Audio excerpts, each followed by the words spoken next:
mulenzi ne yeetoloola n'amwenyamu ne yeetoloola nomuyita ebbanga eddala naddamu namuga naye lwaki towasa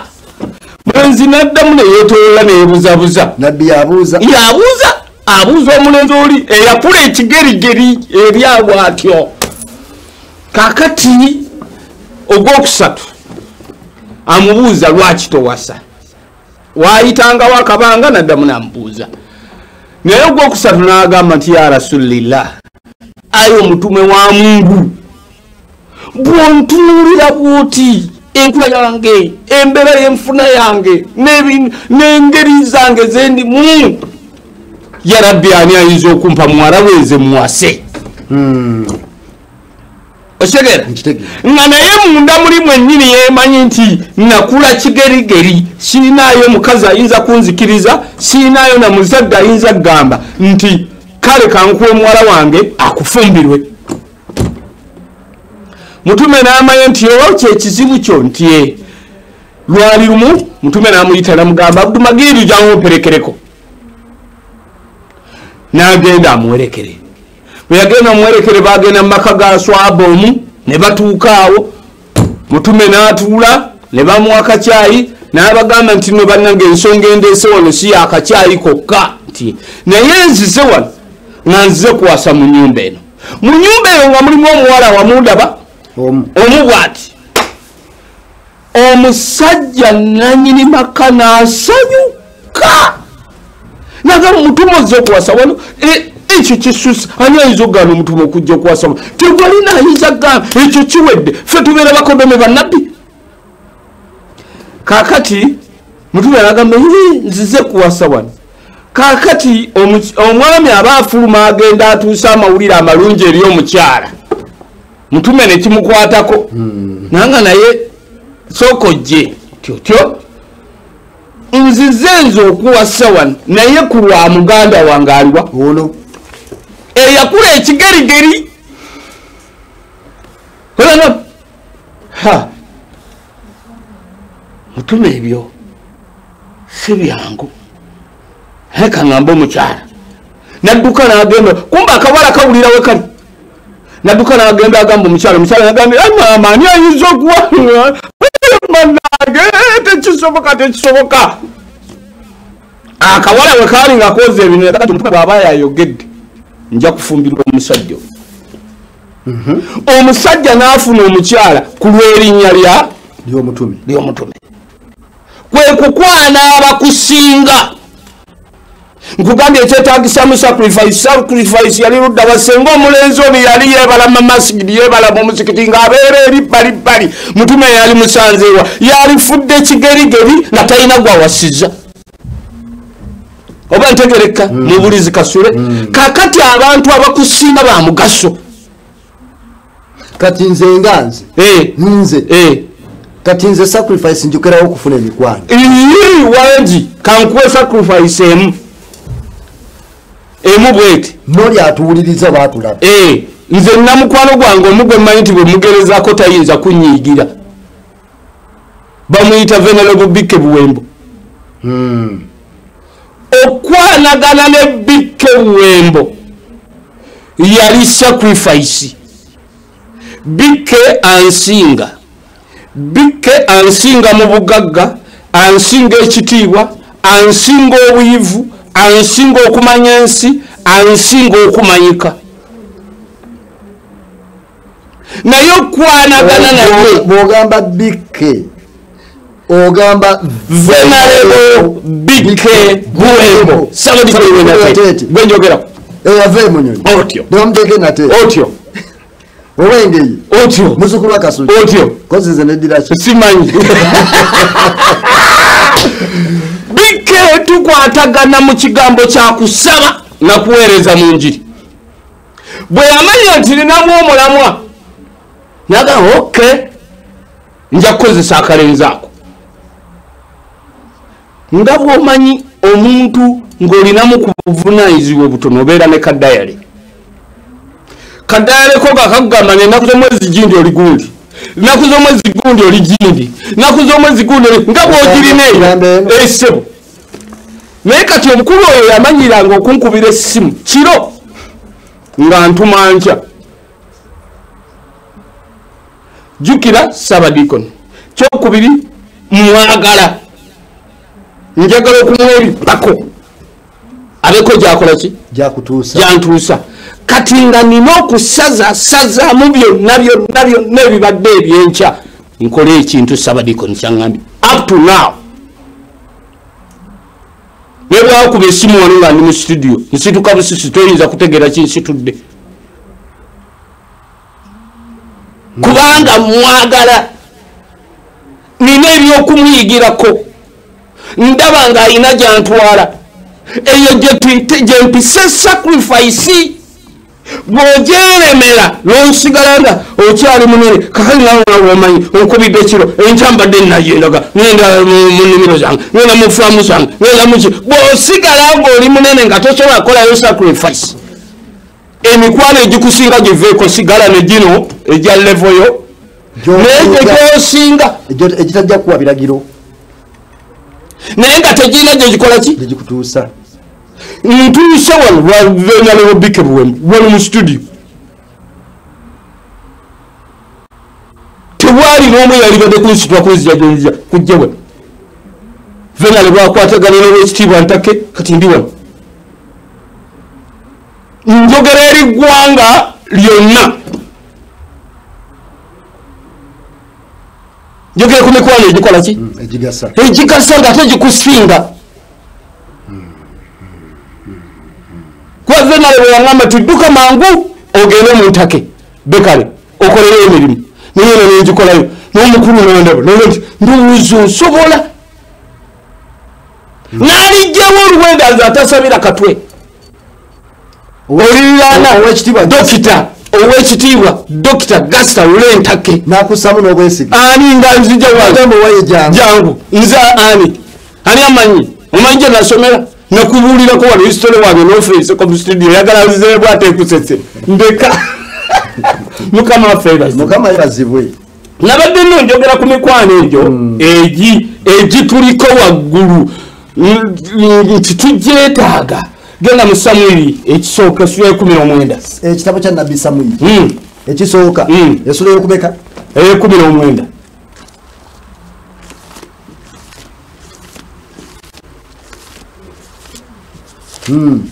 Samwiri ekisooka esula 19 ntuuse soma olunyi lwokumeka olusooka wagamba bwe wati awo Sawulo n'agamba Yonasaani mutabani we n'abaddu be bonna batte Dawudi naye Yonasaani lindako kanso etudde ey'abaddu bonna aba Sawulo mulimu n'omulangira aliize Yonasaani mutabani wa Sawulo aliize entebe ekyo kimanyi mumanya nti taata bwafa kabaka bwafa mutabani we yaddawo kati ye mulangira alinze mwali naye Senakookiro bwakuno ali awo atudde olukiiko lutudde lwa nsonga kutta Dawudi Sawulo alina kyamanyi munda kubanga saagala nnimbe nti Samwiri bw'agenda n'ayiwa ku Dawudi amafuta Sawulo teyategeera nga Sawulo alinayo abaami b'amasaza n'ab'amagombola n'abaaki abali eyo naye yamanya Sawulo yamanya lwaki nedda kyekimuwalanya Dawudi eyali amuwonya emizimu kyekimuwalanya waliyo bwina atavaayo naye nga yeekyo kyekimumuwalanya kiki Sawulo bwe yalwalanga manyigireta Goliyasi sajja w'amaanyi Goliyasi kyali kizibu kya Dawudi kyali kizibu kya Sawulo kandi bwe kiba kyali kizibu kya Sawulo nga Dawudi Sawulo yatuuka n'okugamba nti anatta Goliyasi n'amukola ki n'amuwa muwala wange n'akola ki ekirala n'okuganja mu nnyumba yange n'ekirala nja musonyiwa emisolo gyonna ye ne famire ye ezo itemu 3 zikoleka kasondetera omutwe gwa Goliyasi Dawudi yali problem solver eri Sawulo nakuba Goliyasi n'amutta ekyo ne kiggwa ekizimu ekibi ne kimulumba bayibuli egamba nti okuva eri Mukama kubanga yali ajemedde Mukama tugamba Sawulo ng'ekisobola okutaasa Sawulo atuuka ekiseera n'avaako ng'enjogera ya bino bweri n'asiimuuka ng'ataasa Sawulo Dawudi kati ekissa Dawudi akuyisizza wabi we bati luvuuvuumo luli olw'amafuta wadde lwagezaako okwekebwa ojjukira nga Samwiri bamutuma Samwiri agamba Katonda ssebo bwennaatuuka mu nnyumba Sawulo bw'anaawulira ng'afuse ku Dawudi amafuta naddawa tanzite n'amugamba nti genda omugamba nti ngenda kuwaayo sadaaka nga missoni eri wali missoni erimu abantu 12 abalenzi bya Yese gulonza abantu bategera batya nti gundi musezi kubanga awaka waliwo abantu abasukka omwomu senga osera bwomu tebakumanya ani akumanya ofuluma mwenda n'ogenda nodda neweekyanga nodda naye waliwo abakumanyi abawaka era be bafulumya nti ekiro aleeta ennyama ne tulya kaakati tuvuddeyo wano ekitegeeza Sawulo yali amanyi nti Dawudi oluvuvumo lwayita kaakati olukiiko lutudde ayagala bamutte genda olwokubiri lusome olwokubiri wagamba bwe wati tuli ku mikwano emirungi emikwano egigasa olwokubiri naye Yonasaani mutabani wa Sawulo yayagalanga nnyo Dawudi eno yange yagamba yasanyukira nnyo Dawudi bw'ava mu ndiga ewa kitaawe Yese najja mu lubiri lwa Sawulo mwalimu abaddu mwalimu abapakasi mwalimu abaana ba Sawulo abalala Dawudi teyakola bya busirusiru yanoonyayo omulangira alinze ogu gwe yeripako bw'oyingiranga awantu noonyamu obw'omuwendo gwoba weripako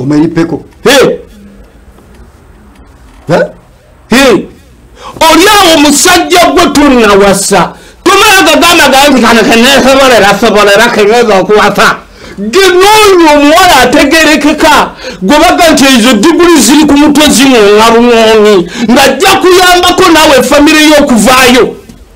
simanyi oba ontegedde atatte future yo wakoma mu pifo onoonya wa pitu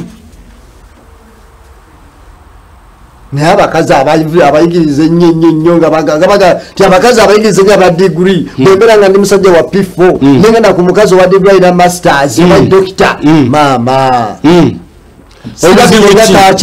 obuzibu ki sirabikeka kakyaka omwoyo ogwo gukyagenda mu maaso nakati ogwo olulimi lwoyogereddemu olwakakyaka bategera bayibuli mutegeko mukama waffe yeebazibwe Dawudi akwana Yonasaani mu lubiri omulangira alinze gwakwana nga tewali lukiiko lwonna kabaka lwatuuza nga mulangira taliimu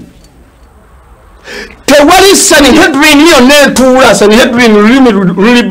bibiriko palamenti yonna etuula olukiiko lwonna olutuula okusalawo ensonga nga Yonasaani taliimu lwaki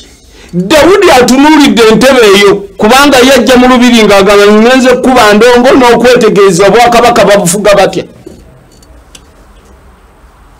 tewali ayinza muwa information etegerekeka okujjako Yonasaani tuddeyo ku mikwano tuddeyo ku mukwano Dawudi okukwana Yonasaani nga Yonasaani first son katwogere first son mu mbeera first son oba ali mu royal family kyekimuwonya okufa kyekimuwonya soma olwokubiri olabe tugende olwokubiri Yonasaani n'abulira Dawudi Sawulo kitange ayagala okukutta kale weekuume enkya ku makya weekweke mu kifo ekikusifu obeereeyo Yonasaani ebyabadde mu lukiiko bwonna nga bapulaninga okutta Dawudi abimubulidde n'amugamba tugenda nakubaako akafo wetwekweka twogereraawo enzita gye tunaakuttamu. Bwe mweyongera mu maaso abasomi baffe aba Bayibuli mujja kuba mweyongera okumanya. Bwe mweyongera mu maaso mu ssuula eno ojja kulaba nti ate baava ne ku lukwo olwo taata mwennyini n'ayagala, Sawulo mwennyini n'ayagala yettire Dawudi. Era Yonasaani yamutaasa. Sawulo agamba nti bwe naalabanga nja kwegizaagizanga aguddemu ekizimu. Olwo ng'effumu lyange lindyawo okumpi. Bw'anajja okuba bw'atyo ndyoke mukwate mukube effumu lijja kuyita mulikwate n'ekisenge. Yonasaani n'amugaa nti obeera mu kava. Bw'okuba bw'otyo olaba yezo nsazooza bw'ati ng'asemberera effumu nga gw'omanya. Yagenda okubaka effumu ng'akalenzi kayiseewo. Mikwano egikuli waggulu. Nkutegeera. Gyegyokka egisobola okusomesa amayengo. Abaganda tobalaba bwe bagamba lugero nti olinganga embwa erwaziza ginnawayo. Kitegeeza ki ekyo? Kitegeeza eno mbwa n'eno mbwa zombi eno erwaziza ginnawayo erwadde naye eno teyinaayo magezi gonna geyinza kukolera ebyewone. Olumu nali nva mu overnight Kitintale saa 9 ogw'ekiro nzikirira bwe nti nansana nensanga ebbiina ly'embwa nenkubaka embwa kati nempulira ennaku muli banjagala nnyo embwa nembeera ngeri nensiba nensanga ng'embwa zonna zikuŋŋaanye mu kkubo zinowayo weefiiridde naye tezirina kyagikolera. Era ngenda okudda enkeera ng'emmotoka zagisogonyodde yonna awo. Gy'emikwano egiri ku levo yo muyinza okujja ne mwetunuulira bwetunuulizi nga buli omu talina kikutwala mu maaso naye nga kasule weetaaga kakaddaaka okukulongoosa. Akakadde kamu okukola ki? Okulongoosa. Naye bonna abali awo bawoza buwozi munange kasimanyi nakumanya oba tugenda kukola tutya kale abasawo nabazi bayogedde kakadde ne balyoka bakawanvuya so nga ate Muganda yakafunza mu bigambo nti kakadde simolo naye ne balyoka bakagaziya sente nnyingi nnyo kakadde kalamba kagenda kuvaawa essaawa eno kakadde kalamba mikwano egiri ku levo yo. Webali ye answeri nti ye bazze ye bakoze eki nothing. Bazze batuddawo ofiiriddwa batunulidde sente z'essanduuku bano boosinga bo balinze okole mu bukozi mukulu obadde ogamba ki kakati obasemintu ali wali nze nja kumuleeta wammeka wa mitwalo 3 naye ng'ekyamazima ku dduuka we 260 abo bo boosinga ogwo gwe bakola ogudde mu yoleke nti bo bayina kwawula bwawezi.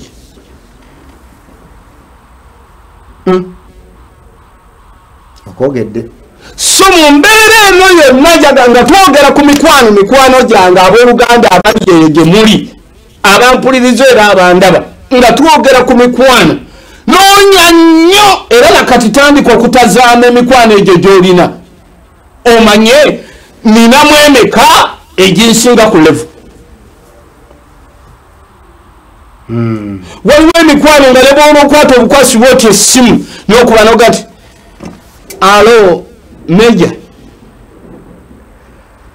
owa trafiki nnowana nnemedde mumpe alo nze meja biraalo oyo musajja wange muleke agende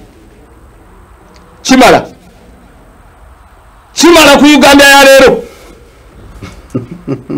n'oyitawo nsi nga naye kyolina sadipate ne pabiti kyolina emikwano egikusinga ekibatutamya bali okututama abatusinga okututa abatusinga okututropinga mwoyo wampa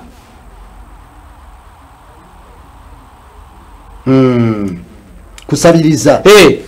ne Katonda akikyawa gwe weerabidde nti olunyiri luyamba lugamba nti bw'omalanga okuzimba ennyumba ennungi n'ente enzo nga zaaze n'ebyobugagga byo nga byaze n'abaana bo nga baaze teweerabiranga okwebazisa Mukama.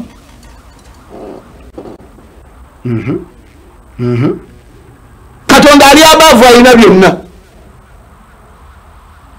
ebiro bya mpa tulina bingi naye ebiro bya tukole ki ebiro bya thank you tebiriwo kyavaga teweerabiranga bwe bimalanga okwala nemwayo mikwano gino gyetwogerako gino bantu bannaffe bano betubeera nabo tunyumirwa nnyo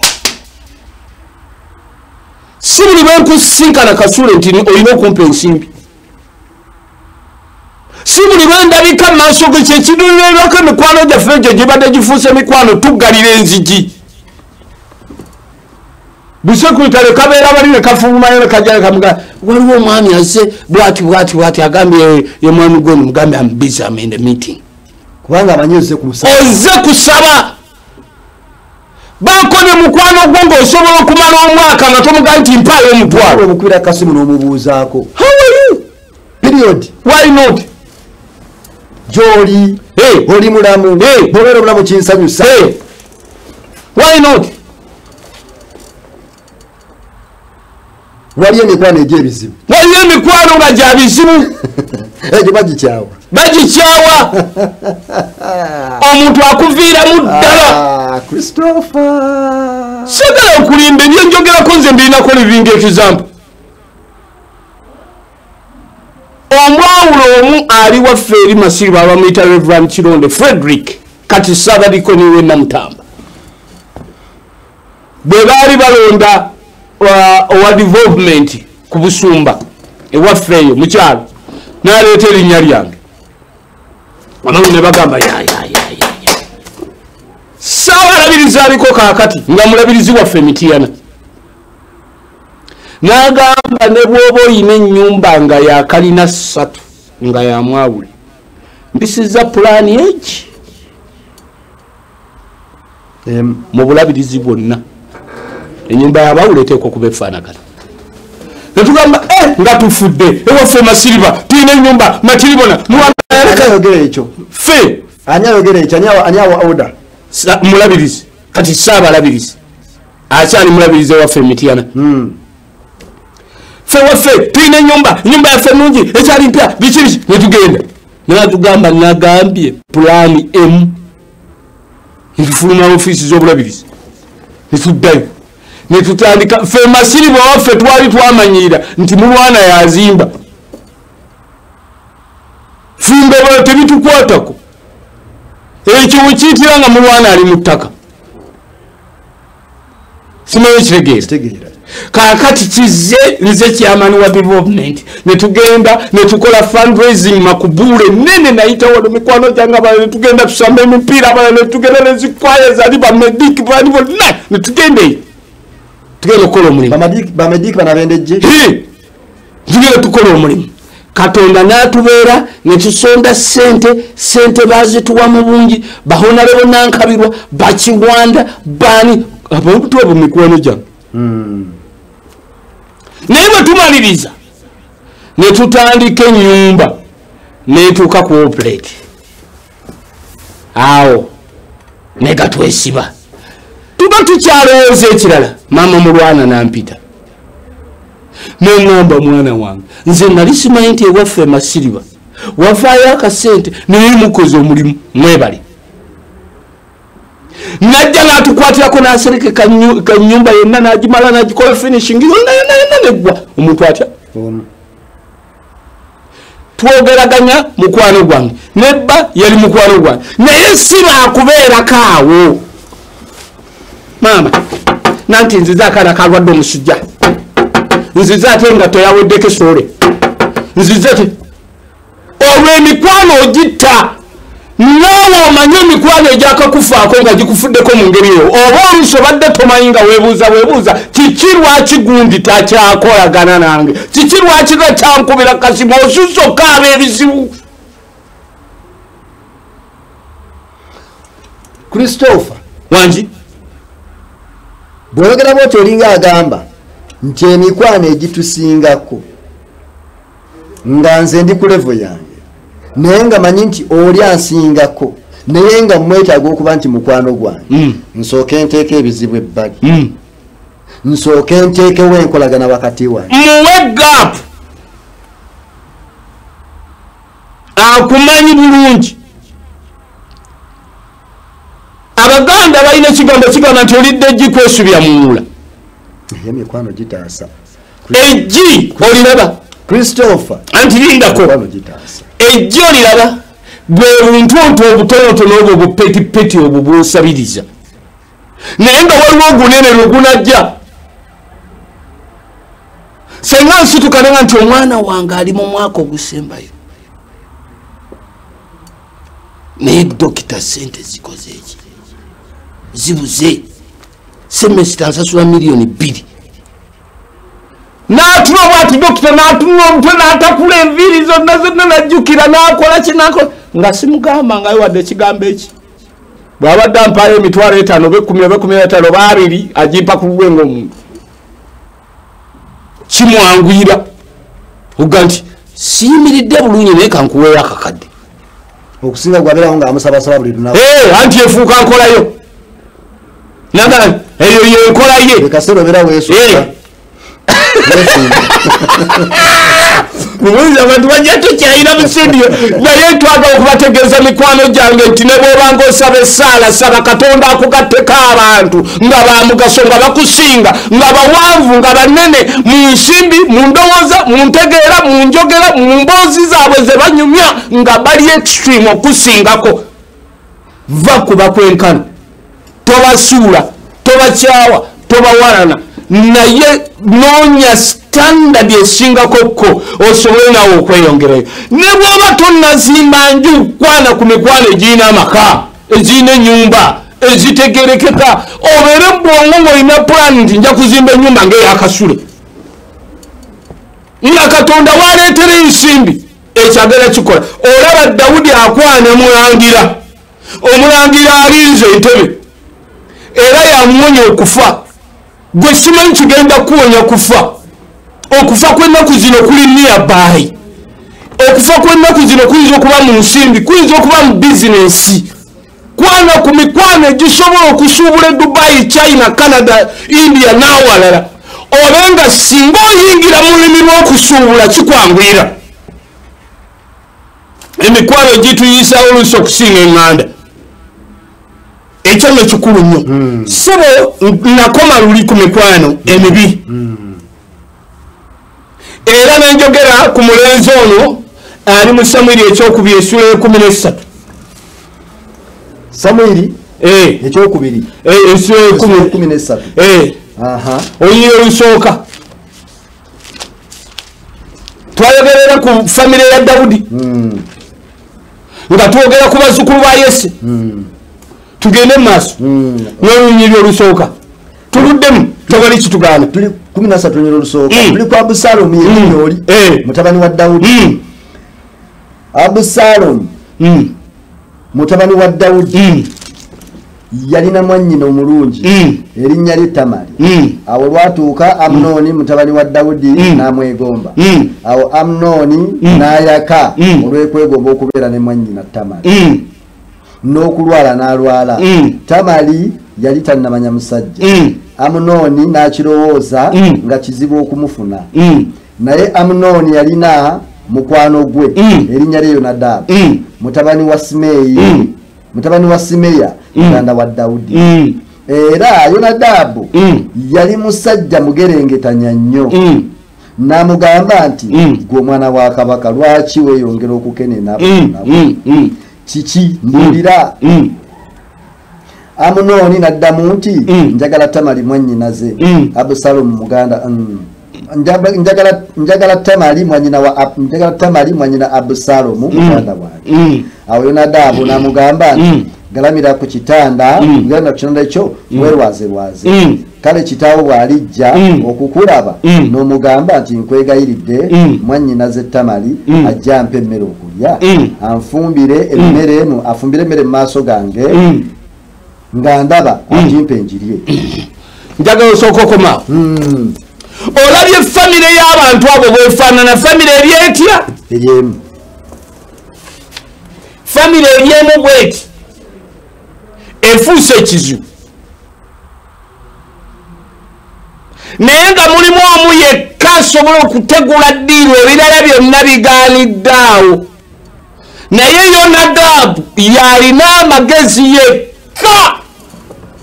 obugerengetanya bwe si bulungi bubi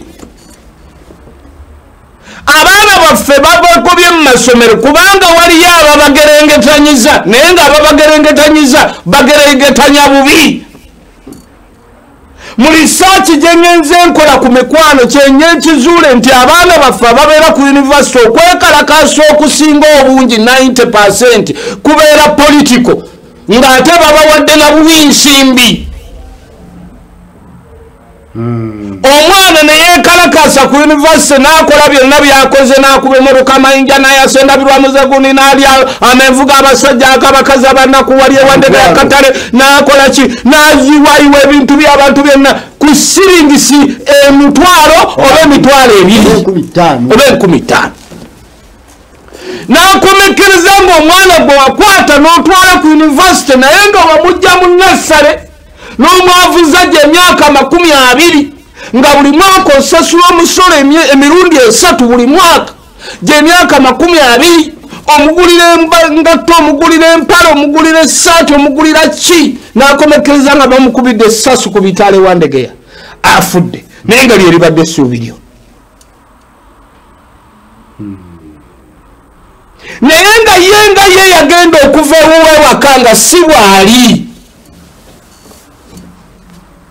yayozanga ebintu nga bwe kiteekwa okukola wamukubanga emiggo nga bw'oteekwa omukuba nze nina agalenzi ewaka agali mu senior 6 nina agawala agali ku yunivasite bwembooko bweba yatabuse teri gwetaliza okuba ku miggo nga lwaki nedda kiri bibiriko sula omuggo yono n'omwana naye gavumenti nabyo ekikugira yemanyi kubanga teŋambangako kumuzaala yemanyi byayo omwana bwe muzaala omwana bwe muzaala azaalibwa ku kosti yange na buli kintu kyonna nga kyani kyange lwaki muleka yononeke omwana ow'engeri ogwenzoga nti galamira ku ttaka nkufuumula embooko olw'ensonga ABCD n'atuuka eyo neyeekalakasa n'afuuka ekizibu kubanga waliwo gurupu gye yayingiramu abaana baffe bageze ku yunivasite nga tebasiba malaasi era oyinza okuba tolabanga ku mwana wo ng'asibya malaasi naye ng'agalina waliwo akabiina ke yalabanga kasiba amaki amalaasi abaana baffe bageze ku yunivasite nga tebanywa mwenge abaana baffe bageze ku yunivasite nga tebasulangako bweru naye omwana ayita mu ddirisa n'agenda mu ndongo nga gubiina Christopher tanya mu kaseera akalala akasigaddeyo njagala kuttaanya bwenti lindako katono Christopher mu mikwano omuntu yandikuumya atya emikwano emirungi tanya omuntu yalikumya emikwano emirungi ekisooka mmanya mukwano gwo kyayagala ekyo kikulu nnyo bw'oba onoomanya mukwano gwo kyayagala kigendereko mmanya engeri y'okubeeramu waawo kagaapu wakati we naawe omukwano ekyo kitegeeza kankubicho okulabirako kimu ekiti linyenyeyo ogende Bungereza malayo omwezi nga gumu komawo waka mukwano gw'omukyalo ojja kulaba omukwano gw'ayina gusingira ddala guli gw'omuleka nagwo waawo akabanga awo ekyo kimu ekyokubiri nakugambye sacrifice wefiirize mugagga tolina kyamuwa w'amaanyi tolina kyakukola naye woofuna kyansi wonna okubanga oyina okubaako ky'omukolera sacrifice ekyo kyakubiri kikulu nnyo ate kyenja okusembayo nakyo tekisembyeyo abantu bo baagala mpa gwe omusajja oyo wamugasa ddi gwe gwawa yamugasa ddi mbaagaliza akaseera akalungi mikwano gyange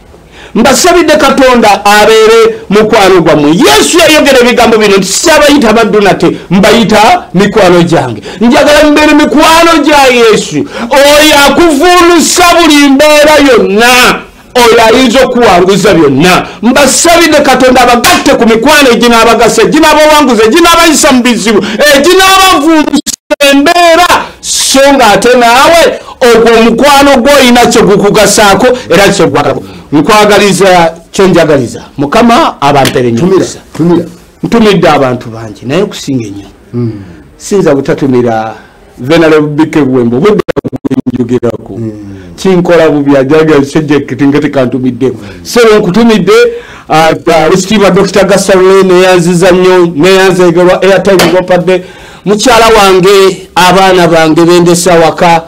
mutabani wange batabani bange bonna banyinaze ne baganda bange mbasabidde Katonda abawo omukisa era abagalise byayagala abakyayise byawaawo ebirungi biggwa byokya tubadde ku mikwano jjukira nti twasembayo okuwuliziganya mabegako awo nga tuli ku mikwano egigasa n'olwekyo njagala okutegeeza gwe munnanga ndaba era mpuliriza nga tuli ku mikwano egigasa tubadde ne Christopher Lukabwe njagala okusiibula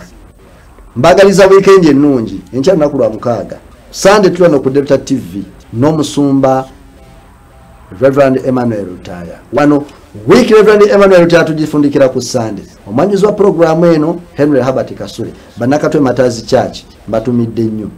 mbatumidde nnyo Nalongo ne Saalongo Kalyango awamu ne mwenna abali awo ku Kasako ne Stakako mbatumidde nnyo owa mission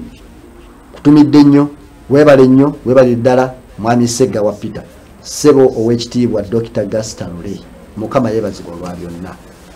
webale nnyo webale ddala webale nnyo tuweereza mu migaati n'eŋŋaano abatulabe abakristaayo bakaffe Mbatazi Church nansi yonna era ba Delta TV njagala okutegeeza nti omugaati gwa Ntakke gwe gusinga eŋŋaano yate bwotoli ogono lyaki siye singa bwotoli ogono lyaki